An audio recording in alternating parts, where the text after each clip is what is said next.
name's Ben. This is Megan. This is our bus, Kevin. It's named after the person that we bought the bus from. We were about a month away from becoming debt-free, and we were starting to kind of browse around online of different options, vintage trailers, tiny homes, a yurt, and then we stumbled upon this really cool Craigslist ad, very descriptive about this old prison bus mobile command center that had a generator and shore power and all of these different things already set up. The body was in really good condition. It was down in Massachusetts, and we, within a week, went down and saw it, toured it, met the really interesting gentleman who was selling it, and we were sold. So entryway area is not done yet. It's on the to-do list. Yep, we want to escape the cold of Maine, so that is still something we gotta do. Alright, so this is a retired prison bus. So as you can see, we do have cages left over in here. We decided to keep 2 of them in the front and the back for security reasons, and it kind of looks cool. So when we're out hiking, we can lock the bus up tight. This is everything we own. This is where we live, so we want to keep it secured, and it works great for that. And we can lock that front door as well. We just have to enter in through the back cage, hop up on the bed, unlock this cage, and then open it. So it's a little bit of a to-do, but if we have the option either way of keeping everything secure. So when we're driving, I'm up front here with Ben. We found this really cool low-profile jump seat that's mounted to our prison cage up front here. And it's wonderful. I get to see everything as we're driving, and our dog Moose, actually, we put his dog bed right up front here with us as well. So all 3 of us get to be up front watching and hanging out up there when we're driving. SuburbanSeats.com. Their customer service is amazing. They're actually like a female-owned company too. Small business, but we had it shipped within a day or 2. Yeah. And I believe it was about $300. Well worth it. I would do it all over again. Very safe seatbelt and everything. Yeah, all quality. I'm actually going to upgrade my seatbelt because I just have the legal lap belt, which does nothing for you to protect your life. But for right now, that's what we're doing. But you can get seatbelts from them. You can get all kinds of stuff, and they're fantastic. Yeah, okay. So as you come on in, we got our kitchen set up right here. It's all open concept to keep it feeling nice and big. The countertop was something I picked up at a yard sale at a farmhouse in Maine. It's not actually this thick, it's only 3/4. It's just some white pine barn board that I got out of a guy's attic, which is definitely something that you get really creative in where you're going to find all of your stuff. Go to yard sales. You know, go to old estate sales, Craigslist. You can find some really cool stuff to make your bus look fantastic. Habitat for Humanity Restore was also a really good resource for us. Yep. Like with the cabinets, we built them all ourselves, and I put like different, cabinet handles on all of them, and they were, pennies on the dollar because we got everything secondhand. So. Yep. And it makes it a little easier. You don't have to buy sets of things, they get pretty pricey, especially if you're going with and they kind of look like everyone else. So we wanted to, do some little elements that were very unique. And Ben used to manage a reclaimed lumber company, so we have many elements in here that are decades old, like the countertop, as Ben said, and also the floor, which is gorgeous and has its own character. That's a reclaimed factory maple floor from Longleaf Lumber. And basically it was an old maple floor in a factory. It got oil on it, it got destroyed. Longleaf Lumber took it, re-milled it, repurposed it, and made it into this awesome thing that you see here, and it works great. It's nice and rustic, so if you do scuff it up, or if you have a dog with, toenails scratching it, it looks fine, looks natural, so that really worked out for us. And it's really hard, which we kind of like. You do have to consider moisture in the bus and how you lay things down. We do have the floor insulated, so it's a floating floor, and then we have plywood down as a subfloor, which is tied into the walls with L brackets to keep things from moving too much, and it's all glued, and then we just laid the factory maple on top and nailed it down. We didn't glue it because I didn't want any cracking issues. Going forward, we probably could have, and it would have been fine because it's a narrow board, but if you go with any wide boards, gluing things down, you sometimes can get some checking that goes along the center of it. So I use Waterlux, which is an oil base. It's similar to tung oil. It's some people have used tung oil on flooring, but it's not very durable, and you have to put a lot of coats to get any gloss, and you're always trying to maintain it. Waterlux is a great tung oil product that is hard enough and durable enough for floors. You do have to recoat it, but it's also really easy to maintain. So after a while, things start to fade. You don't have to resand everything. You can just lay another coat right on top of it. And it's been around for, I think the 1800s, late 1800s, something like that. So it's got a nice historical feel to it. So the dining area here is pretty simple. This is also reclaimed. It's an old butcher block that we cut down, and I believe Ben backplaned it as well. So the table, I don't know if you can see it underneath, but it has little stops underneath it that hold it up, and we can flip it down when we're traveling. Folds up and down. Which is really nice. Or if you want to do a little workout, P90X insanity in the bus, and you're not going to jump too high, then fold that down. There's plenty of space right here. Yep. And that was really, important to us to maintain the space. It's not a big bus. It's a 31-footer, so you got to, design it to the lifestyle that you want. We're not very private with each other, so we're able to keep things simple and wide open all the way to the bed. We'll go to the bathroom later. I'll show you guys that after. But things that fold down, things that can be tucked away, that was really important to us so that we can maintain the larger feel in a really small space. Back to the cabinets for a second. We have a small lip here, which I was a little bit concerned about because we obviously left Maine with some projects still to be done.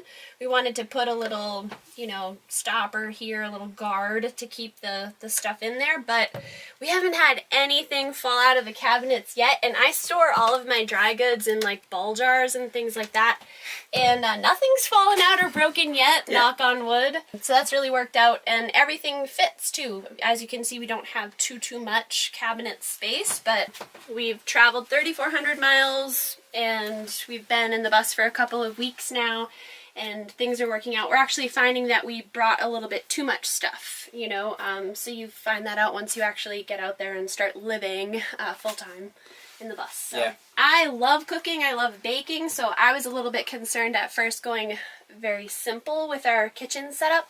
The state of Maine is very strict about ensuring a bus conversion like this, so we ran into a bit of trouble with that. Thankfully, we were on the beginning end of our conversion, so we were able to set it up accordingly. And so the one thing that they get really hung up on is having a full stove and propane and all of that stuff in your cooking area. So we decided to go for a very small butane, cooktop like this, just one, even though we love cooking, because it's a way around it, and they're fine with that. It's totally okay. So I cook all of our own meals. We don't really go out to eat much, and I've been able to maintain the same diet that we would at home. Yeah. Pretty much. Probably even healthier. Minus the cookies and the pizza, because we don't have an oven. Yeah, I do miss cookies and pizza. I rocked both of those before at home. But yeah, so that's been fine, and this sink, actually I want to mention a little bit about that. So while we were building the bus this summer, we tried out a very small sink. It was, 10 by 10 or something. It was square, like a hand wash sink. Yeah. We were like, that's going to be plenty. We're living in a bus. This will be fine. It was the worst. Within a couple of weeks of attempting to wash dishes in something that small, we wanted to go for a bigger sink. So we found this secondhand. I think it cost us $5 or $8. Restore. It was the Restore, yeah. So, and this double bay is great. We can use the right side as kind of drying and everything. So one of the systems that we weren't able to get set up is our hot water before we left. So we just have 2 tanks underneath the sink. We have 2 tanks underneath the sink, 1 5-gallon fresh water, and then 1 gray tank underneath. So those are all, piped into the sink. And then we just have a very simple marine hand pump for right now. And it's been great. It's been fine for now. It works for now. You gotta heat up water for right now, but, that's... To wash dishes, yes. Yeah. That's fine. Would it be better if we had a nice, large, faucet that had hot running water at a moment's notice? Yes, but we'll get there. That's fine. I will say that having something like this has trained us to conserve our water. And when you're out here in Arizona, it's really important.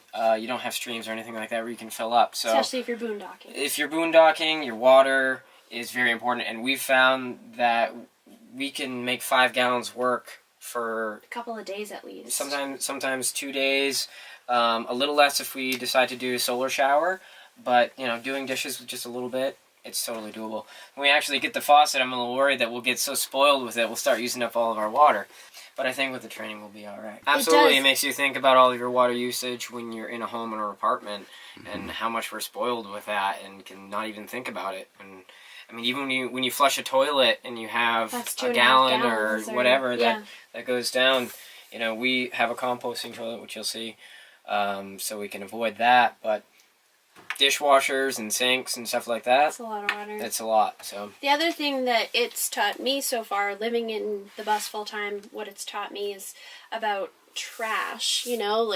Right? So living in a regular apartment, you don't really think about it. You put your trash on the side of the road or in a dumpster, and it's not a big deal, but you have to think about where you're going to put it, and so we've cut the amount of trash. Like, we're conscious about the food that we buy and the packaging that it comes in a little bit more than we used to, because that'll equal trash on the back end. So, and zero food waste too, if at all possible. Yeah, we'll pair pretty much every meal with a little bit of bread to clean our plate, so it makes doing dishes a lot easier, and it's tasty. So originally when we bought the bus, we had 2 very large AC units on top of the bus. Great. No safety hatch because... Yes, we did not have any emergency hatch because it was a prison bus, so last thing you want is prisoners crawling out of a bus.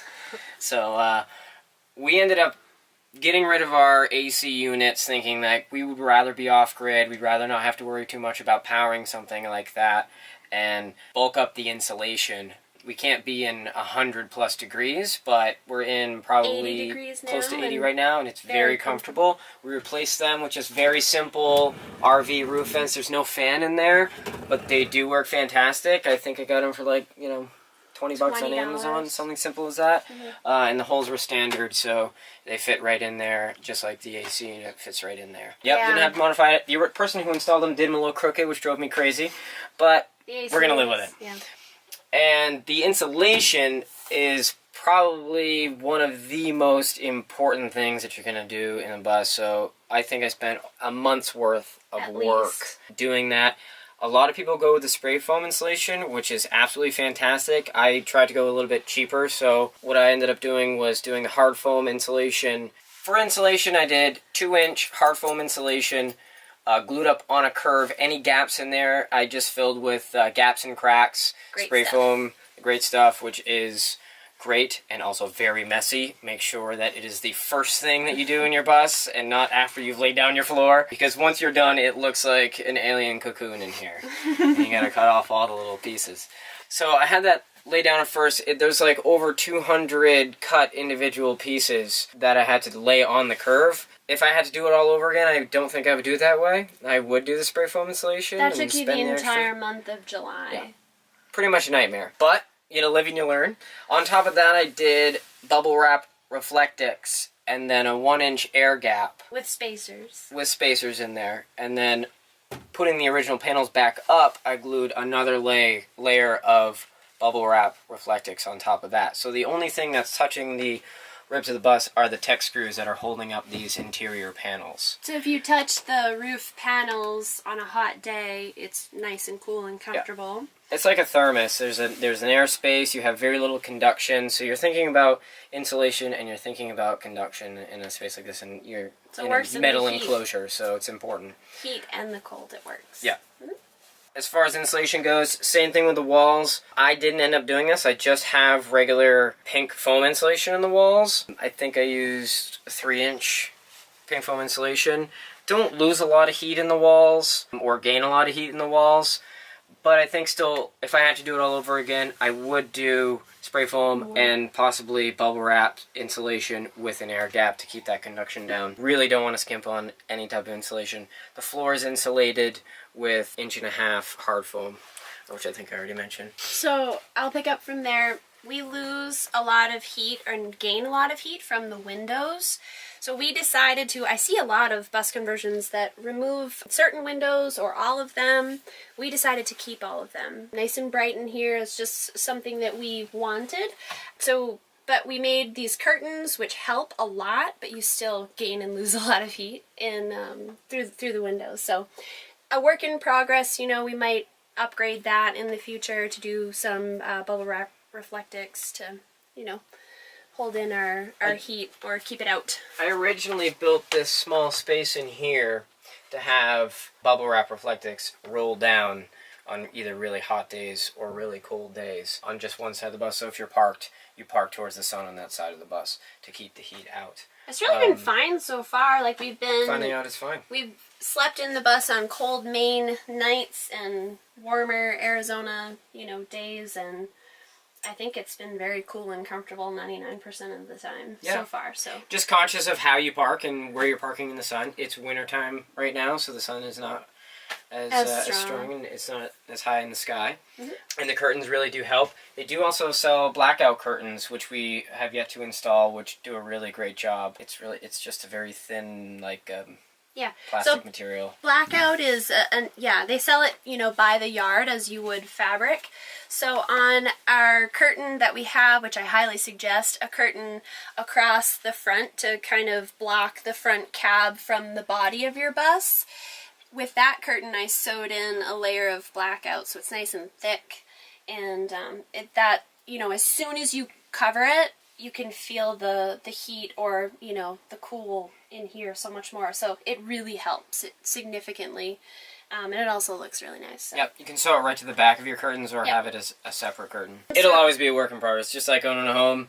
You're going to be thinking about things you can add, thinking about what you can upgrade. We're going to continue our cabinets over here to have more storage space. So that's the one thing that we've realized so far. We don't have a lot of stuff. We got rid of like 90% of our belongings before we left Maine, but still, we need a little bit more storage space because a small space like this, 165 square feet, and it gets messy really fast. So think about that, how you live your life, how much stuff you have, and, you know, having it kind of tucked away in a cabinet or something neater really makes a big difference.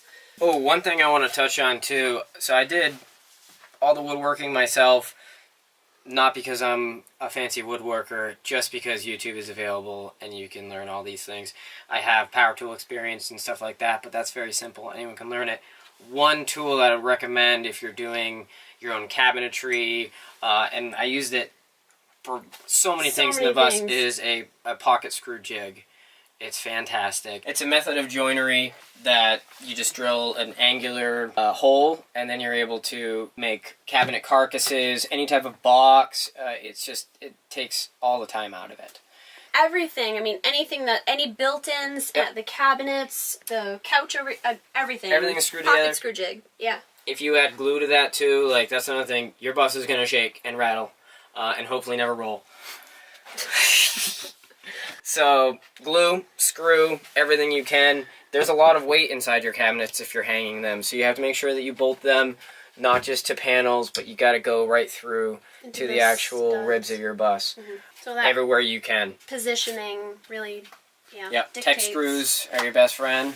Use them, and overkill is definitely important. I didn't do any runners going in this direction at all. This is all just, the panels are just screwed into the original ribs of the bus. And so, like, these are secured at these points, and then also along here. These are put in with just your regular self-tapping screws as well. I see some buses that leave the metal like frames around the windows exposed. So we had extra flooring, so we used every bit of this reclaimed floor.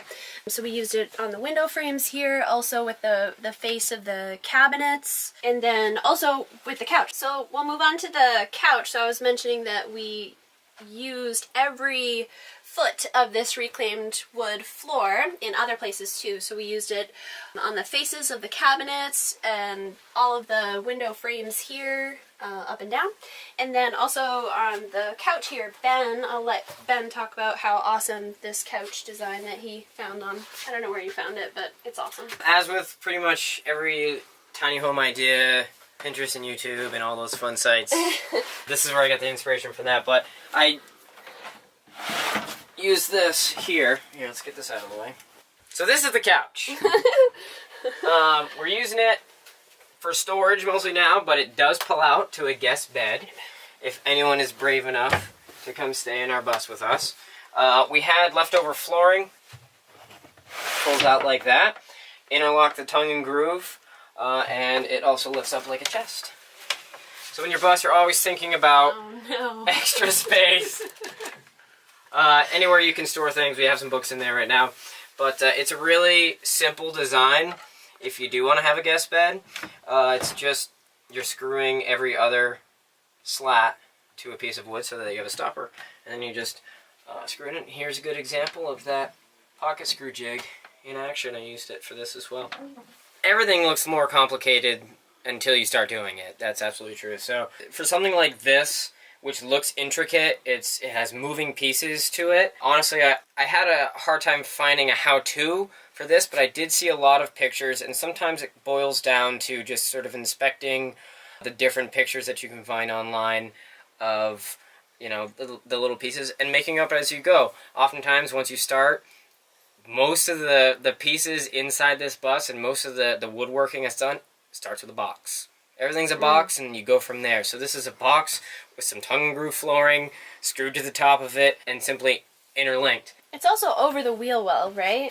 Yeah, you know, so we made use of that. You gotta cover kind of stuff up. Space. The generator pops up a little bit underneath here, and the wheel well's over there. So you think about ways you can cover up the unsightly parts of your bus, but still make them functional. And create storage space at the same time. Exactly, create storage space. So, like, you know, you see things online where, ooh, that's a curve. Like, oh no, jigsaw. Simple. It's not hard. Once you get going, it's easy. You know, this, oh no, moving parts, not a big deal. You just put a piece of wood to keep everything from falling down here, and you screw it in this way. So this space is kind of, we left it open. We have a 75-pound dog, so that's kind of his bed area here. Ben and I made these little chairs too. This is a good example too of like something we found a tutorial online. We love these chairs. You can buy them, I don't know, $50 to $100, who knows how much they are. Different places. I know LL Bean carries them. But anyway, you can buy these chairs, top dollar, $50, or look up a tutorial online and build it yourselves. I think this is just a fun afternoon project that we did together. Took a day to make. I sewed the top and Ben made the wood bottom, so. Just stapled the fabric right to the wood and stuff. Pretty simple. And these are definitely online. You can probably find, in a simple search, 100 different ways to make folding wooden chairs. Yeah, way cheaper to make them yourself, so. Our table is lower than your standard table, so buying a chair wasn't, you know, a great option for us. We didn't have chairs for a long time because we couldn't find ones that we liked. We were like, do we do a stool? Do we do this? Everything was either too high or too short, so we made our own. Moose's dog bed area here, we left that area pretty open for him since he's so huge. And then we're moving over here to the wood stove, which is Ben's favorite part of the bus. He jokes around that he built the entire bus around the wood stove. So I was talking about how, you know, a large regular size wood stove obviously won't work for a tiny home, but we found tinywoodstove.com, tinywoodstoves.com. Yeah. And this little dwarf stove is awesome. We love it. So I'll let Ben kind of talk about the setup, and he built this really awesome hearth around it as well and reinforced it, so I'll let him talk about that. Yeah, so this definitely was a project. It has so much ambiance and homey feel, which was very, very important to us. Again, it's a tiny space. It's all we have. And the last thing we wanted to feel is like we're living out of a vehicle. We want to feel like this is home. Mm-hmm. So this little guy is a 4-kilowatt dwarf stove from tinywoodstoves.com. They make their own, which is the dwarf line, and they also, I believe, sell a bunch of other lines like the Hobbit and stuff like that. So they are a really great resource. It came with pretty much everything. I think you just had to buy one additional length of stovepipe. Yep, which was pretty simple. So, like, you don't have a standard pipe with a small wood stove like this, but you got to be careful not to mix up the I think this is a 3-inch or 4-inch diameter. You can find that diameter in a lot of hardware stores, but it's made for pellet stoves, and they can't handle the temperature of a wood stove. So we had this little bend custom made at just your regular wood stove shop. Very metal simple fabrication. Yep, it was just I don't know, maybe $40 or something like that. Not hard to find, and they can give you the right gauge of steel for that. And then going through your wall, especially with your insulation, you don't want to go through your wall and worry about lighting your insulation on fire. So you have to have a double-lined stovepipe, and this thing can be, you know, up to 300, 400 degrees, and you can still put your hand on this, and you don't have to worry at all. They provided the double line as well as the top, which we can look at when we go outside. It was a whole tiny home kit, which worked out very well for the bus. It's made to secure. It's made to be mobile. So I would definitely check them out. And the stove bolts right in too, so that's another thing. They're made to just not go anywhere when you're driving. So another example of us kind of using what we had and as much secondhand as possible. The granite slab that you see it sitting on, we picked that up at a yard sale. It used to be attached to like this wooden kitchen cart. I think it cost us $20. So we pulled that off of it. I sold the wooden cart part of it, and we used the granite in here. So really worked out. But we're driving 55, 60 miles an hour, and this is a 100-pound wood stove, so you got to make sure you secure everything down everywhere. So the granite, you can just use a carbide bit, drill bit for that. Drilled holes into that, and then lag bolted everything through all the way through to the wheel well. There is plywood underneath here as well. And then the hearth. This was a tricky thing because this is actually hollow. This is fake brick tile.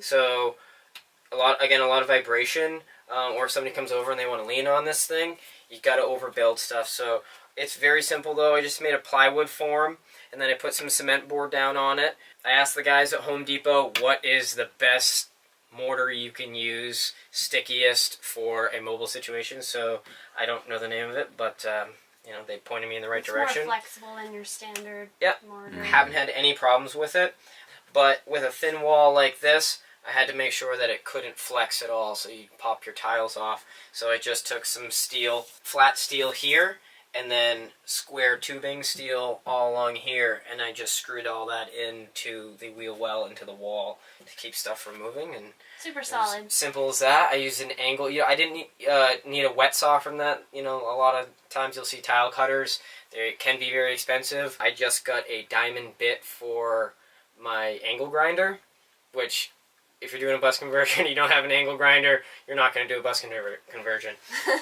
So that was, I don't know, $10. Very simple. You can cut all the tile with that. I had no cracking. It was fantastic. And this thing heats up the bus, no problem. Really, you know, you could go a little bit larger if you're in really cold climates. I would go with the 5 kilowatt. But, you know, and you'll get a longer burn time because you have a bigger box. But we don't plan to be in cold climates for very long, so... And then he has this really nice wooden, or wood storage, really nice wood storage area to the right of the stove, so... Yep. Kindling in the box behind. Iron pipe. So yeah, those elements, like the wood stove, like the couch, the chairs, you know, these little things that we've done ourselves really make it feel like home, and I think that's so important. I actually kind of had a bit of a breakdown right before we left on this trip, because we had just moved out of our apartment. You know, this was it. Like, it wasn't just this thing we were looking forward to anymore. We were actually going to live in the bus, and it was scary. It's a little bit scary, you know, but within a day or two of, you know, actually reaping the benefits of all this hard work in this homey space we've created, it was awesome. It really was. Yep. Yeah. So now I'm sold. I'm totally into it. It's wonderful. Move on to the bathroom situation. It's one of the most frequently asked questions I get is, where's your toilet and where's your shower? What do you guys do for that? Because we don't have any walls put up, so it's kind of a different, we went our own way with the bathroom situation. So I'll let Ben explain about that. We have a composting toilet. It is an air head. There is much debate about the airhead and the nature's head. I think both are fantastic products. They're expensive, but I mean... Totally worth it. Totally worth it. And, you know, all in all, you don't need a black tank when you have a composting toilet. It takes care of all of that. Separates the pee from the poo. So you're not creating sewage, and it's as simple as when you stop at a truck stop, you can dump your pee down the toilet, and once the compost is done doing its thing, you can get about...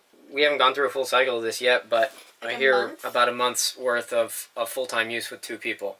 You do, yeah, you're going to spend, $900 to $1,100 for a really nice composting toilet, but you get all the components with it, and you don't have to spend that money on a black tank, so it's not that expensive. It's totally worth getting, and it doesn't smell at all. Because ever. you're an awesome There's fan. a vent that goes through, vents out the bottom of the bus. Would definitely be careful about where you put that vent. If you have any intakes or anything like that, any fans, just be aware of where that's venting out. And you also want to be aware that you're not creating any weird backdrafts when you're driving. So you want to have that negative suction continuing to make sure that you're not getting any weird wafty smells through it. But, I mean, you can literally open it up and there is no smell at all because that fan just keeps things going in it. The fan runs off our solar too. Yeah. Fan runs off our solar. It's just a small DC computer fan, and that has to run 100% of the time. So make sure if you are hooking that up to your battery bank that you have enough battery power to make sure that that never stops running, because then the smell will happen. So it's really simple. This is our nightstand and our toilet. So I hear a lot of Skoolies and conversion vehicles kind of joking about like where their toilets are in their bus, and some people can make breakfast and sit on the toilet at the same time. Ours is our nightstand and it's our toilet. Doors open up, that swings up. If you wanted to keep an open concept and still have privacy, we have considered the idea of just having some fold-up curtains that come up after you open, and you can have this a complete enclosure. What's great about keeping the original panels instead of doing wood paneling is that everything's magnetic, which it was the reason that we wanted to keep it. Aside from it kind of keeps the original look of the bus, which we like. And again, you can put magnetic curtains in your shower, you can do it in your toilet, and you don't have to sacrifice all of your space. It uses 0 water, aside from us doing a little spritz every now and then to clean it. So like we have just a 40-gallon tank in the back for our fresh water, our drinking water, and our dishwater and everything like that, and it can last us 2 weeks, like no problem. Yeah. So without toilet water, you can go a lot longer. This here is a work in progress at the moment, but again, it was the wheel well came out to here and we had to cover it up with something, and hey, we need a shower. Right now we have solar shower outside, which works fantastic, and even if you have an interior shower, gotta go with an outdoor solar shower as well. It makes life a lot easier when you're just doing a quick rinse. But this opens up to a Japanese soaking tub, which we'll show you later when we're done it. So basically it's just a box and has a liner inside with a little seat and a drain at the bottom. If you open this up, there will be your faucets here, and if you want to take a shower, you can just sit in there and use the wand or hang it up and have magnetic curtains that will come up as well. If you're feeling luxurious and you miss home and the warmth of taking a bath, look into Japanese soaking tubs. They're a great option to have a tub in a very small space. Almost a little bit better because you can sit down and the water goes right up to your neck rather than having to lay in a long tub.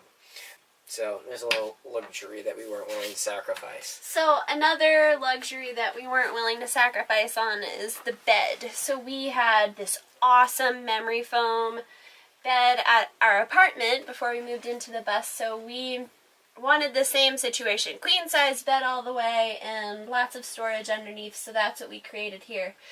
The bus had these like metal pole stand things, about 9 of them, with a top and a bottom, screw holes around each. I'm just like drawing it in my brain right now. But anyhow, we used that as, the frame underneath the bed, and then built a wooden frame on top of it.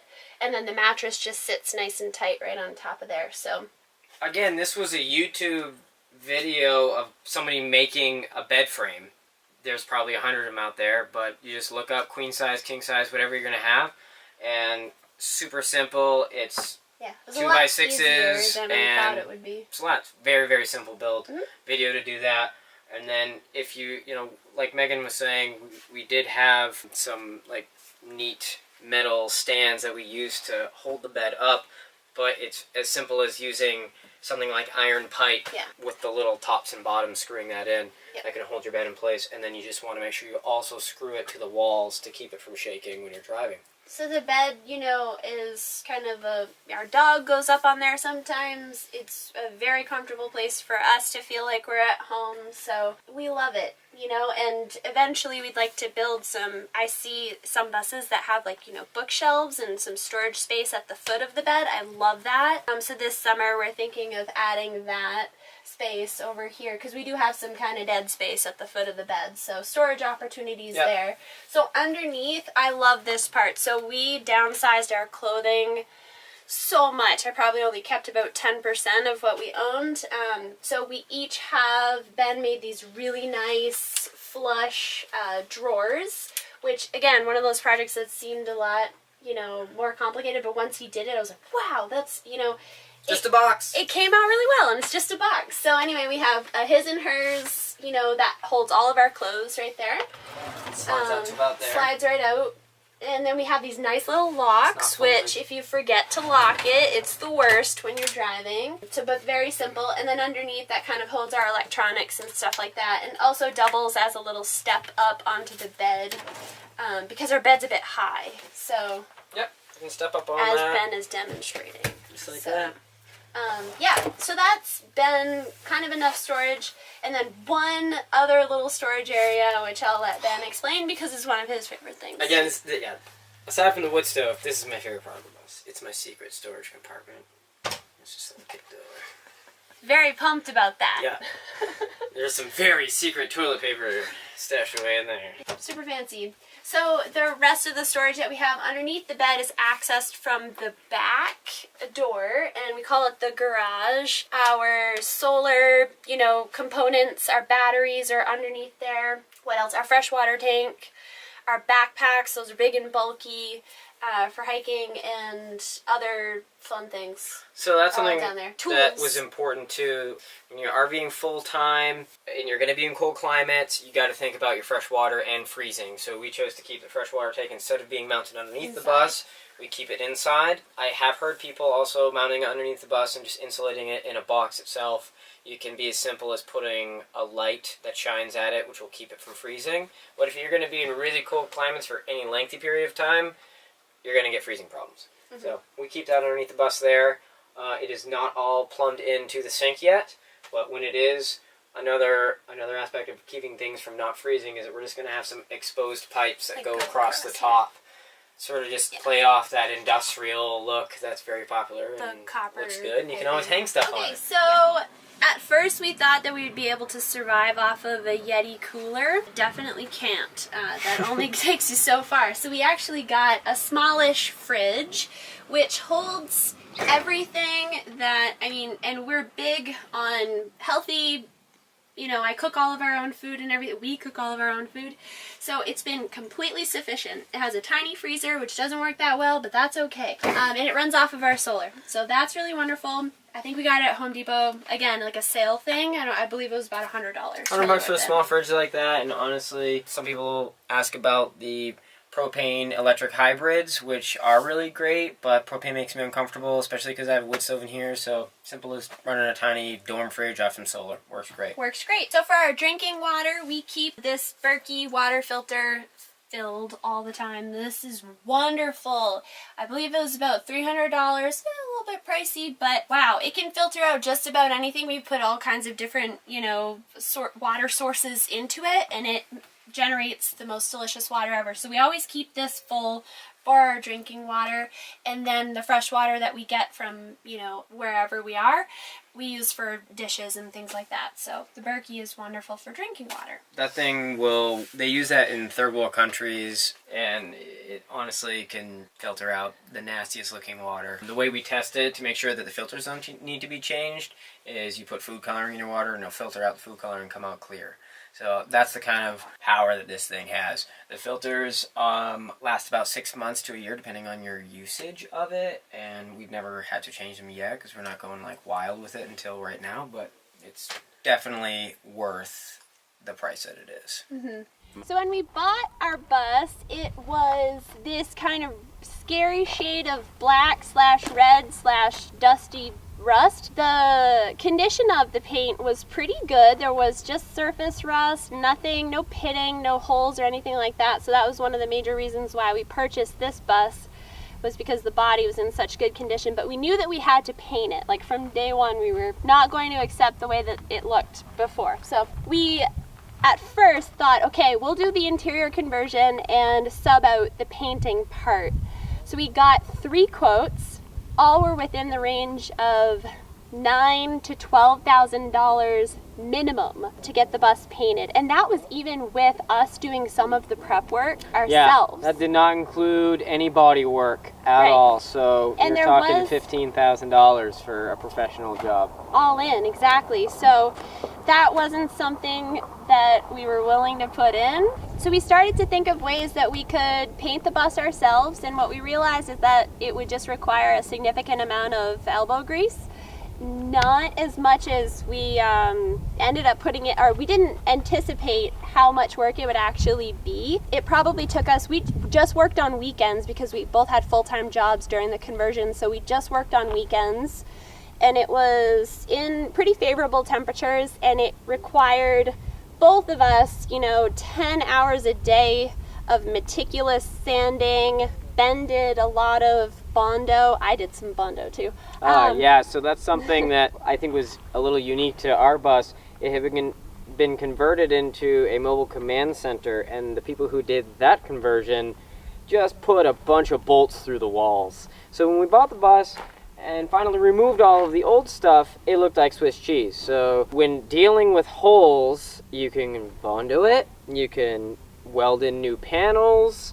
We didn't have anything big enough to require welding at all, so we used like metal and forest Bondo. Was so it? There is the basic like bodywork pink Bondo stuff, which is a great product, but I wouldn't recommend it for an application like this, as it will crack over time and you'll have a ruined paint job. So I ended up you can put sheet metal behind the hole on the interior side, and then there's this metal reinforced Bondo. You can get it at any Napa or whatever store like that, is rated so that you can actually drill into it. It dries really, really hard, and it'll flex with the temperature change of the metal of your bus. That stuff is fantastic. I use it on all the holes. I would absolutely recommend it, and I haven't had any cracking issues on our paint job at all. So that was part of the prep month, I guess I'll call it. It was a real test of our marriage / the whole bus life thing in general. That I reached a breaking point on one day, I remember, where I was like, I don't think I can do this. I'm covered in sand and dust, and we've been doing this for so many hours. I don't think I can do this. But then we got to the weekend where we were actually going to paint. So we went to Napa Auto Parts, and we went with a 3-part automotive paint, the primer and then the color coat. This is my favorite color on the planet, by the way. I like to be surrounded by it. I went with automotive paint. We bought like kind of a cheapish sprayer, a spray gun. I see some people rolling, some people spraying. Harbor Freight has a great paint sprayer. It's a good quality. The guys from Napa actually recommended it to me. I think around $60 or something like that. Totally worth it. And worked fantastic. Yep. We had no problems whatsoever. Biggest thing if you're going to be using a paint sprayer is make sure you have a good compressor. You don't want a tiny pancake compressor. If you got to borrow somebody's larger compressor, really important, because you will start to lose your pressure fast, have to wait. Uneven. And it's all about timing when you're doing a job this big. So there was 2 of us, just Ben and I on the paint day. So I was kind of like the mixer, and Ben was covered in a Tyvek type suit and doing all of the spraying, and I was prepping the paint and feeding it in, because the sprayer itself wasn't very big, so we had to refill it several times. And we were like running against the clock kind of thing. If you are lucky enough to be able to paint your bus in a clean room, wow, hats off to you. That's so awesome. We had to paint it in like a sand pit. It was a sand pit. Yeah, it's kind of parking lot, kind of like this, but I know, it sounds like every professional painter in the world would be like, what? In a sandy place? That's totally stupid. We were gifted with fantastic weather, and one little trick is to wet your area with a hose to keep the dust down. Yep.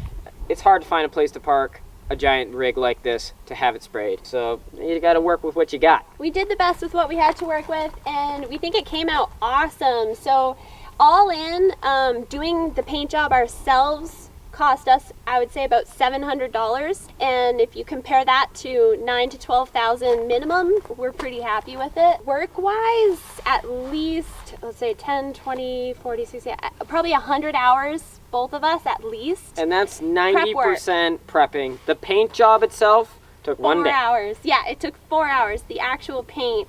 I remember we started That's it at priming like and painting. 4:30 p.m. and we ended around 8:30, and by the end of it we were lighting the bus with our headlights because it was dark in Maine at that point. So, you know, it was crazy. Yeah. But yeah, it was so weird how you spent an entire month basically prepping it to do 4 hours of work at the end to make it look. It was Yep. wild. And as much prep work as you're gonna do, you'll always feel like you could have done more. But Yeah. at some point, you gotta just call it.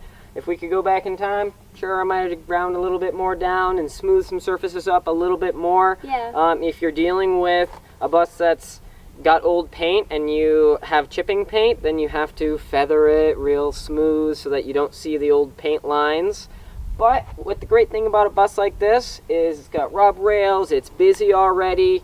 No one's going to be looking at it with a magnifying glass, so don't stress about stuff like that. Right. It's more about protecting it. That's what we were really concerned about, because we had the bus for over a year before we painted it. And going through a northeast winter, you know, I don't know, we wanted to protect it. So now we feel like it is, and we're really happy with it. So you get the paint job done, but there's still quite a bit of work after that, because you have to take off all of your hardware before you actually paint it. So we kept all of our original hardware, and we used rust reformer. We probably used, I don't know, 10 cans of this. It's a black Rust-Oleum product, rust reformer. So I just did that on all of our hardware, and then a nice coat of black gloss, because the actual hardware was in rough shape, but it's better than buying brand new stuff. And we have plenty of mirrors. So we drove it all the way across country, and Ben's super happy with the mirrors, I would say. Yeah, when you're driving something like this, it's not like your new RVs with the awesome views and the curved glass. You have a lot of blind spots, so lots of mirrors. If you don't have a lot of mirrors on your bus, you can get some more. I have 3 mirrors on the driver's side, 1 flat, and 2 that are convex that allow me to have 0 blind spots when somebody's passing you, because that's your biggest concern when you're lane changing. You want to make sure you're not merging into another car that you can't see. And these front guys are my primaries. I'm looking in these all the time. They'll show you all the way from the nose of your bus to the tail. The only blind spot I have in this thing is in the very back. You can't see behind your bus, obviously. You just get a reverse camera, and it's no problem whatsoever. Very easy to set up, especially with the school buses with the bottom window and the door. Really easy to mount a reverse camera. Totally worth getting. That's locked, I think, right now. Oh, it's locked. Okay, so we, and I've seen some buses that don't have any exterior storage. We have a bit of it. We have a full spare tire on the other side, and then these 2 metal storage boxes, which I think holds our tools. Like, we have a couple toolboxes in there. 2 regular sized toolboxes in here for just like on-roads type stuff, wrenches and stuff like that. This is our starter battery. This is not locked. That pulls out on the slide as well. I would like a little bit more storage. And we have a spot for it. And yeah, there's a couple extra spots. This generator here. So this generator came with the bus. We used it more before we got solar. We have 2 300-watt panels on top that power pretty much everything we use inside the bus right now. So we haven't really used it since we've been on this particular trip, but prior to, it was essential. When we were painting the bus, we ran our compressor off of the generator, which made for an interesting day because we had to kind of cover up the generator but allow it to breathe.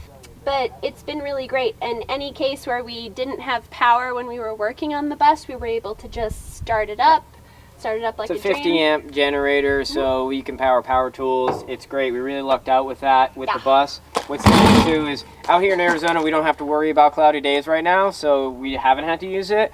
But when your batteries start to die, you make sure you tie in your generator to your battery bank, and you can flip that thing on and keep them topped off because you don't want those to get too low. It will ruin your battery bank. So originally we went with Alt-E, which is a great company out of Massachusetts. We went with a solar kit. They have a tiny house kit. So we have two 300-watt panels on the roof and 400 amp hours of AGM batteries. We went with the AGM batteries instead of your standard lead acid batteries because they don't require venting. Technically they require venting in a catastrophic, but they are closed. They don't leak hydrogen gas like lead acid batteries do. So they're a little less maintenance, a little more expensive, but not that bad. And the reason we went with a kit was because the solar was the one area that we weren't super well versed on, and it's nice, you know, to have that face-to-face via the phone about what you need, what you don't need, that kind of thing. So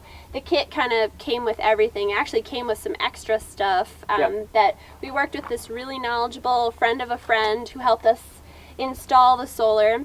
That was essential, and he was able to tell us exactly out of the kit what we needed and what we didn't. So that might be an area where assistance is very welcome. Yeah, I would definitely recommend going forward, right. If we were to do it all over again, now that we know what we need, I don't think I will go with a kit. I would definitely pick our components out the way we want to customize it. Learn. You live and you learn. You will pay more with a kit, and you will definitely get probably more than you need, which is not a bad thing. We have a really great charge controller, Midnight Solar charge controller, so I never worry about our batteries, you know, getting overcharged or undercharged, anything like that. Our inverter's really high quality as well, so I'm thankful that we went with that. But talk to an expert, speak to a couple of people, speak to the guy who's going to install it if it's not going to be you. If you don't have any experience and you're not very comfortable with electricity, absolutely go with a professional and who has done a solar application.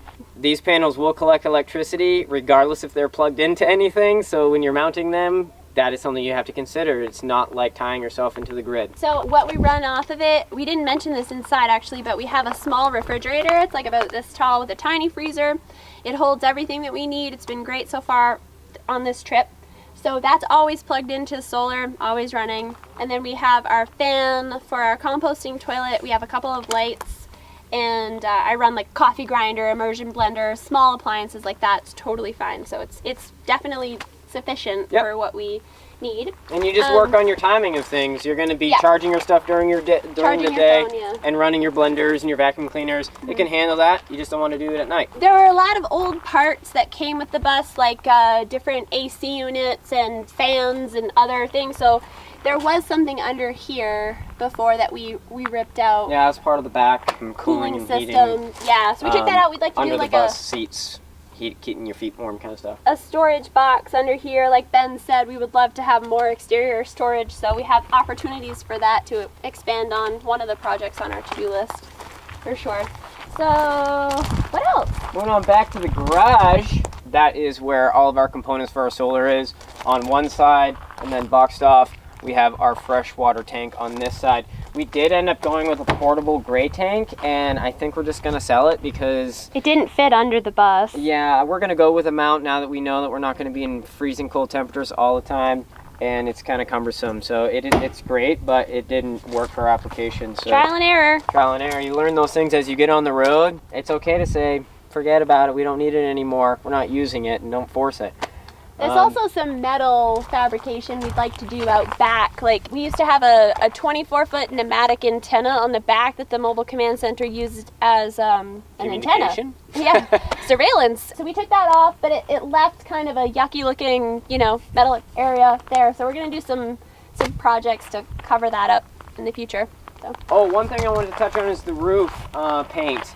We just painted it white with a roll-on Rust-Oleum. We didn't spray the roof because no one's going to see it, and we didn't want to waste all that time and energy and money on using auto paint for the roof. It's fine. The Rust-Oleum white paint's great. A lot of people use the elastomeric siliconized coating for the roof, and honestly, I think that's great. We're probably going to switch over to that once we do a little bit more work on the bus. Totally worth it. I hear wonderful things about temperature differences once you actually have that on there. I think it's Henry's is a great product. But we've actually, I mean, I think because of the work we put in with the installations, it hasn't been necessary. Hasn't been necessary, but overkill's good. Thank you so much for coming over to our bus and taking a tour of the inside and outside It's been really fun. So we're on Instagram at Wild Drive Life, where we post all kinds of random things, interior, exterior, a lot of photos of my dog and hiking and all that stuff. But something that we really focus on is being debt-free. We're super passionate about it. When Ben and I started this whole, dream and process, we had about $100,000 of debt, student loan and vehicle debt. We paid it off. We made a plan and paid it off in 3.5 years, just working our tails off and implementing some different, lifestyle changes. So it's something that we're really passionate about and would love to share in a bigger way. So that's part of this. It's not just about the bus for us. It's about that message and delivering it. So I have a website, thewilddrive.com, and we're also going to start a YouTube channel focusing on the financial elements and how this whole lifestyle can be feasible and enjoyable, and you can live large in a small space and see wonderful places And live free. Live free. Because you're not free until you're debt free. So the links will be in the description of our social accounts and our YouTube channel and our website. So please check it out. Thank you again. Thanks for coming.